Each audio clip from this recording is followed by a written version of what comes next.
Then they release a new weapon to the game. You'll be back to dropping 500 gear score versions of this new weapon, and the grind will never end as long as new weapons are introduced to this system. This system just doesn't scale well with future content. What happens when the gear score cap is raised to 700 or 800? Will we still be grinding new weapon drops up from 500?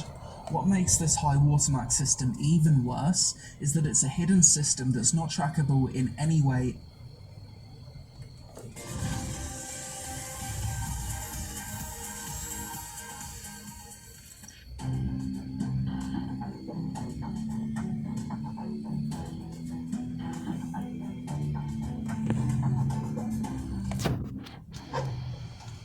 Hello everyone and welcome to the Tank Club. I'm TC Lee and today we're going to do a video on New World and whether or not it's worth starting playing this game in 2022. This is a game that I've picked up again recently as of sort of July, August 2022. I just wanted to kind of share some of my experiences with the game and whether or not it's worth playing. Obviously, when this game launched, it launched to a lot of hype, and at the time it failed to meet the hype that was going around about the game. There was a lot of problems, there was a lot of issues, there was duping, there was the server issues, there was all that kind of stuff going on. Fast forward to now, and the developers of the game have done a lot to make this a much better game. And from my experience playing this game over the last few weeks, again, I've had so much fun, and I just wanted to kind of share some of my experiences with you guys and kind of help you make a decision on whether or not it's worth playing this game now in 2022. So number one, we've got the ease to play this game. So it's a very easy to play game. It's very easy to pick it up as a beginner player. They've made some adjustments to the experience gain, so it's easier now to get experience. It requires less XP. It's not as much of a grind.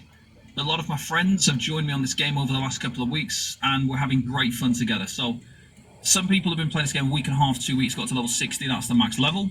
So it's not difficult to reach that max level. So there's a lot of things that have been adjusted to make this more beginner friendly. Not only is this game very beautiful, it's fantastic, the graphics look great, it looks beautiful, the environment is very nice. If you buy this game, it's a one-off purchase, there's no subscription fee, there's no pay to win, so some very good things there. Some of the things they've adjusted are things like the storage management. So initially, you were only able to access your storage in one city, and then you had to pay to get items from other storage containers in other cities to bring it back to that one. Now, as long as you travel to a city, you unlock that storage, and then you can access that from every single place that you go to. So it's accessible. We've then got the travel on the game was very expensive at launch. They've reduced that down now. It's very easy to travel around. It's cheap to travel to the shrines. It doesn't cost you very much. It's very easy to do now. So you just unlock the shrine and then you can fast travel there, and it doesn't cost very much at all. So they've made those adjustments. In terms of like one of the reasons to play now, the crafting system. So I will say it's one of the best crafting systems, and there's like an end game. There's a long-term playability to crafting and gathering and refining.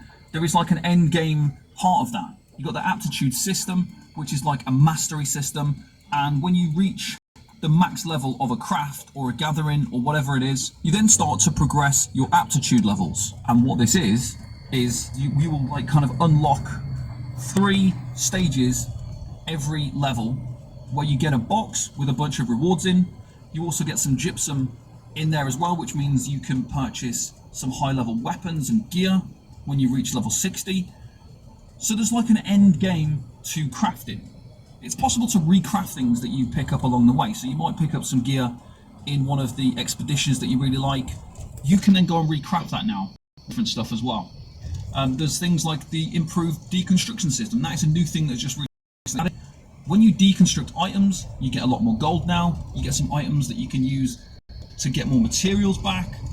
You get a whole bunch of different stuff now. It's actually worth deconning some of the more valuable items, and you can get some other things now. There's extra benefits. There's materials, there's experience, there's other things that you can gain from deconstructing items. It's now possible to craft kind of high level gear, so that's 600 gear score gear. So when you reach level 60, you then start leveling up your gear score. And your gear score is pushing you towards that kind of end game scenario. So point number 2, it's very easy to catch up now. You've got the summer event that is on right now. Within that event, you can pick up some patterns for creating 600 gear score gear. Now these patterns can be accessed with just regular event tokens, not the premium event tokens. You just collect regular event tokens. They're quite easy to come by. The event, by the way, is a great event. I really enjoy the event, and I will again praise the event actually because it's very nice. It's a pretty cool event. There's some good rewards, and it's aimed very much towards players like me and you who might be coming back to the game or we're new to the game and we're kind of very behind compared to the long-term players. But that's not a problem because you pick up these 600 gear score patterns and you can just craft the gear. You don't need to have your crafts leveled up. You can craft it with 0 into the armor crafting and you can still craft 600 gear score gear. Obviously the materials that you need for that are quite expensive. We did it yesterday, about 5,000 gold's worth of materials per piece, but you can save these plans and upgrade them when you actually get leveled up and when you have the gold saved. So there is it's a great time to get back in now while the event's on, while they've made all these adjustments. Like I say, there's XP adjustments, the storage adjustments, the travel adjustments, all of the things, no subscription needed, and then like the improved crafting system as well. Like I say, the crafting, fantastic. I absolutely love the gathering, the crafting, all those things, brilliant. As we move on to like point number 2, it is easy to catch up. One of the other things, you've got many ways to kind of increase your gear score now. So you can do